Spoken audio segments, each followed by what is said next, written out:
What's up, everybody? So we're back out in the shop with another Shop Talk Tuesday, and in this episode we're actually starting a knife build. Now the whole point behind that is, even though we're doing the shop build process, there's certain times where we're going to have some downtime while we're waiting on things like permits and logistics for concrete guys or any of the other people that I have work on the thing while I'm also working on it. I've got to wait for them to do what they've got to do and everything to line up for them to get out here and mess with the stuff. So we're going to have a couple of weeks before we actually do the next step, which is going to be the concrete. I figured in the meantime, why not build a knife?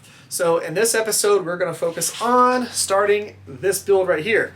So it's a hidden Tang knife, nice drop point with a little false edge with a 3-piece handle. Now when it comes to the handle, this is going to be a really cool setup because you don't see many things like this, at least I haven't yet. So we're going to be doing antler with a spacer that's this big of stabilized burl. And this right here is from Oleg. Absolutely awesome blocks. If you want any of his blocks, I'm going to leave a link for you in the description below to his website. But some of the best looking stuff, like whenever we actually get this sanded up and polished and everything, it's going to look epic. But just the pieces set up like this, I don't see many things like that, and I think it's going to look cool.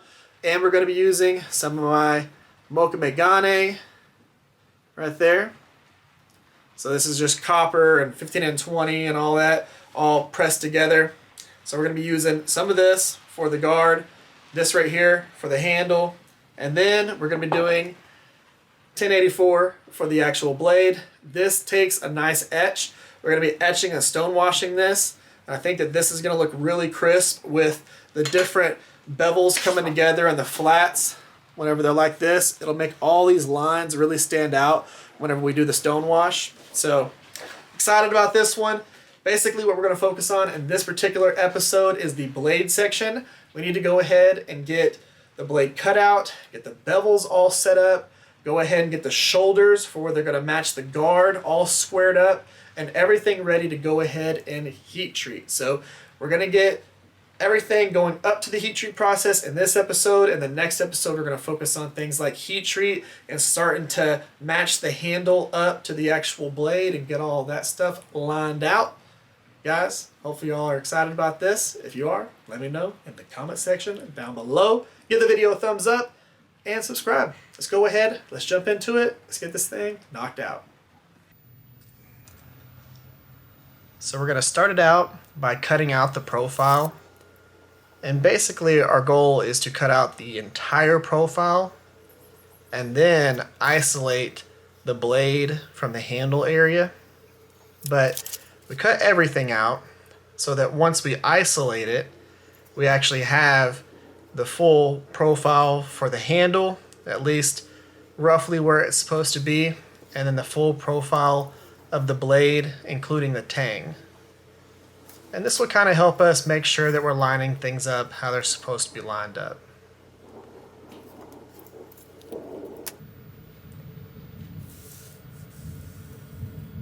So now that we have this separated, we can actually go ahead and put the blade profile onto the steel and then trace around it so that we can remove all the excess material. You can do this a few different ways. You can either draw the outline with a Sharpie like I'm doing right here. You can spray paint the outline. You can use layout fluid with the scribe. So many different things. I just used this because it was nice and simple.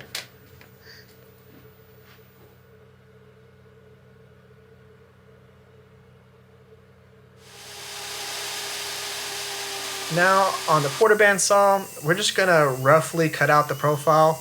We're not trying to be super precise here because we're going to end up using the 2x72 to grind it back to the actual profile.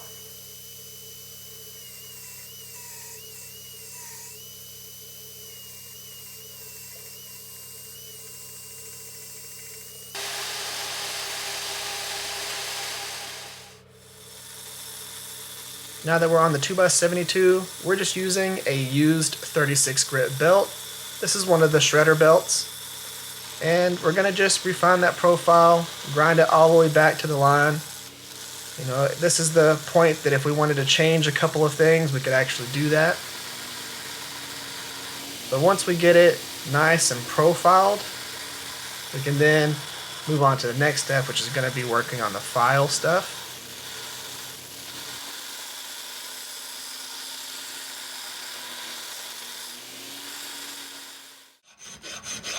And by file stuff, I mean this right here. We're going to go ahead and actually file in 2 round notches where the corners of the tang are, so we don't have any sharp angles. And then we're going to use our other files, our flat files, to go ahead and just square everything off a little bit. So we round both those 2 sides, and then flat file to get everything nice and smooth so that it meets our guard real well. And then we're going to take and we're going to file a step down notch where the ricasso is going to meet the tang. And this is just going to make it to where our guard sits basically right underneath this little notch that we did here, so that the ricasso sits on top of the guard instead of fitting flush down the sides. And then we need to take and remove some of the material from the tang to thin it out to be the same thickness of that area that we just filed in doing that step down. Now that we got that rough profiled, we can check and see how it's going to flow with the handle. It looks good. So now we just need to mark basically where our bevels and our false edge are going to land, so that we can put our plunge line jig on here and actually start grinding in these areas.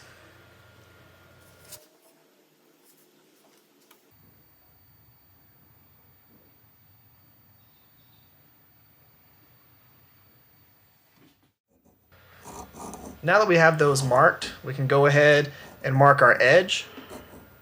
And what we're going to do is we're going to mark both the cutting edge and the false edge.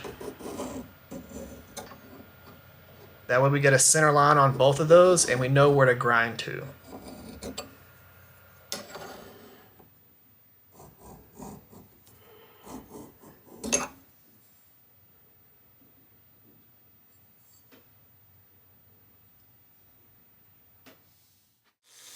Starting with the top, we're going to grind in that false edge. I like to do the false edge first because I can keep it nice and even all the way down. Grinding the main bevels is a little bit easier because they are shaped a little bit different as they go down the blade. This needs to be the same thickness all the way down. Once we get that done, we're going to grind in roughly a 45-degree angle all the way to that center cutting edge. And what this is going to do is set the edge so that once we start grinding in the bevels like we're doing right now, we know where to stop when it comes to the edge side, and all we got to do is bring the bevels up the sides by applying pressure towards the spine, and I'll talk about that here in just a second.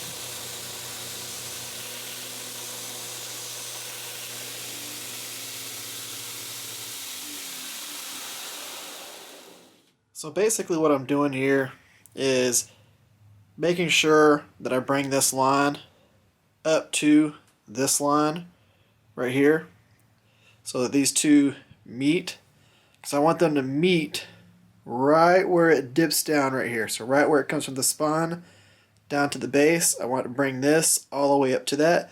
And all I'm doing is just slowly applying more pressure towards the spine of the knife to bring it up where I want it to be. And you're not having to make full passes the entire time. Let's say I want to focus more on bringing this section up right now and thinning out the tip a little bit. Well, then I can focus more just in this area and then feather it back in to the plunge line. You're not having to do full passes every single time. You can actually just focus on where you need to be, and then once you get it there, you can make a full pass to even everything out.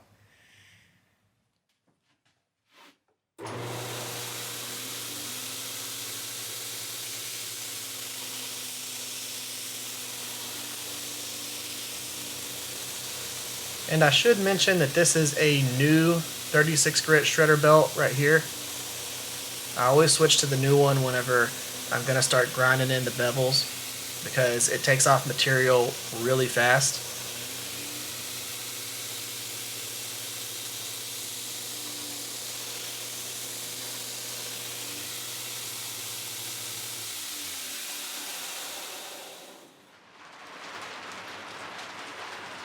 So now we look like that. This meets right there. Now the only thing that I'm going to do is I'm going to bring the bevels up just a hair on the tip. And again, that's just going to be applying more pressure to the tip or at the spine area. And we're just going to bring that just up a hair.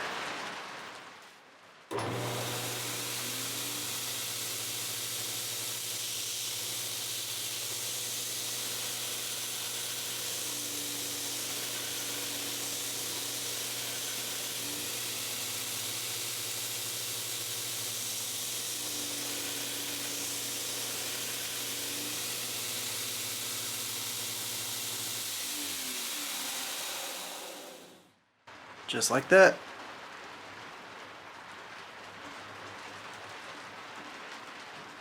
Now, just going to replicate that onto the other side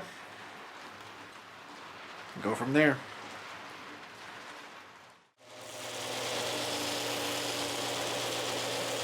So now we're on our Scotch-Brite belt. Now prior to this belt, I did do a 120 grit finish and then switched to that Scotch-Brite belt so that we can kind of clean everything up.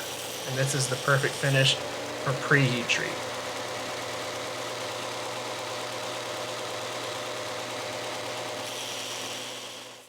Alright guys, let's go ahead and wrap this Shop Talk Tuesday up here with some of that. I really like how this is turning out with the bevels coming all the way up to right here. I just think that that's super cool looking. It's super crisp and just looks awesome. You know, but this is of course just the pre-heat treat setup right here. So we're going to end up after the heat treat, get it all nice and finished, doing that stone wash on there and everything. And I think it's going to look super crisp because whenever you acid etch and stone wash something that has different bevels like this, it makes all of the areas where stuff comes together, like the bevels to the flats, the main bevels to the false edge, stuff like that. It makes those lines where everything intersects just pop. And that's the goal for this one. I want it to look really cool, sleek, but also kind of rustic at the same time, which is why we're doing the antler and then the wood. And then of course the nice little transition with the piece of Mocha Magane right there that's going to be in the middle of it. That's 15 and 20 in copper. I think that the overall look of this knife is going to look really cool. And it's just going to be, just like I said, super sleek and rustic, all wrapped up in one. And I'm really excited about this. Hopefully y'all are too. If y'all are, let me know in the comment section down below. If you think that I should change something on this, let me know. Guys, that's pretty much the end of this one. If y'all would, give the video a thumbs up, share the video, subscribe. Be on the lookout for next week's Shop Talk Tuesday where we heat treat and start getting that handle all nice and working together with the blade. So there you go. Y'all have an amazing day. Y'all stay safe out there, and I will catch y'all next time.